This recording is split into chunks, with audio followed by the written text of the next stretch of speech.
Here are 7 things most beginners don't know they're doing, causing them to struggle with jump rope, and what you need to do instead. Let's go. First, you want to learn fancy tricks too soon. Skills are fun, but they are also a shiny object you chase, leading you in the wrong direction.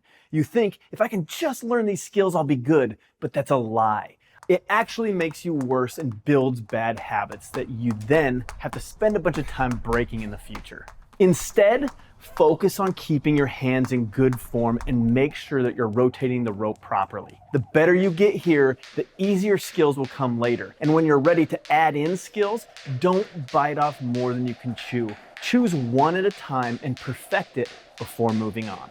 Next, you focus on the wrong things when you're practicing. Most know Kobe Bryant is one of the greatest basketball players of all time. But guess what? He didn't get great by doing crazy dunks. He became amazing by practicing boring stuff like dribbling, passing, footwork, and free throws. Jump rope is the same. It's not about flashy moves, it's about the basics. Good form, jumping low, controlling the rope, staying relaxed, knowing how to fix mistakes, and more. I know it sounds like a lot. That's why I made a free guide you can grab down below, but let's keep going because this next tip is huge. Your jump rope sessions are too long. Here's what most beginners do. They try to jump rope for like 30 minutes straight thinking, the longer I go, the better I'll get. But nope, that's like doing 3 hours of math homework without checking to see if you're doing it right. Long, sloppy practice just makes you tired and stuck. Instead, use shorter, more frequent sessions that will allow you to focus in and perform at your best. This also allows you to choose a specific area of the basics I mentioned earlier to focus on each session. Do this and you'll actually get better way faster. Next, your expectations are too big. Let's be real, you jump rope for 5 days and think, why am I not a pro yet? That's like planting a seed and getting mad because there's no tree tomorrow. Instead, be patient and enjoy the process. Yes, when you start, you will likely struggle. I certainly did. You'll have good days and bad days, but every little win counts. When you nail your first skill or beat your old personal best in jumps without trips, it feels amazing because you earned it. The next one is simple and incredibly effective, and that's you don't record yourself. And no, not for TikTok or because you're a sexy beast, although you are.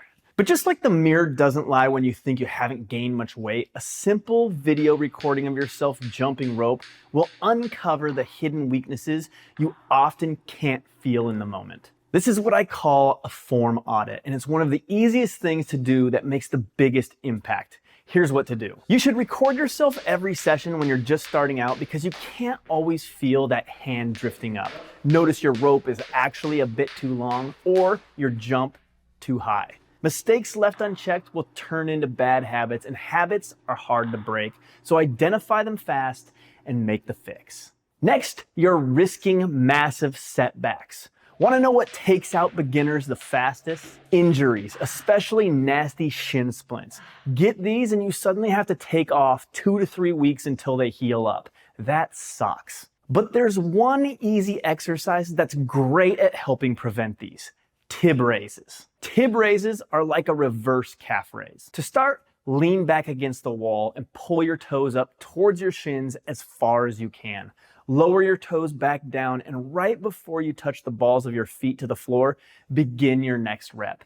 Make sure to squeeze at the top of every rep. Shoot for 3 sets of 15 to 25 reps. You should feel the burn in your tibialis or shin muscle. This will help strengthen your shins and bulletproof them against the dreaded shin splints. Next, you don't have a plan. If you just jump around with no plan, you'll get random results and likely stall out altogether. It's like going on a road trip with no map. You'll probably just end up lost or at a gas station eating snacks. Instead, make a simple schedule like this. Day 1, only focus on good form and maintaining it even as you get tired. Day 2, work on footwork. Practice adding in alternate leg or boxer skip, or simply work on perfecting your low jump. But only pick one. Day 3, build endurance. Work on jumping for longer intervals and overall time to boost your stamina. Then repeat. The problem is most beginners think they have good form when it's actually quite bad. This video shows you exactly what I'd focus on if I was starting over. And if you really want to fast track your progress, check out how you can work with me down below.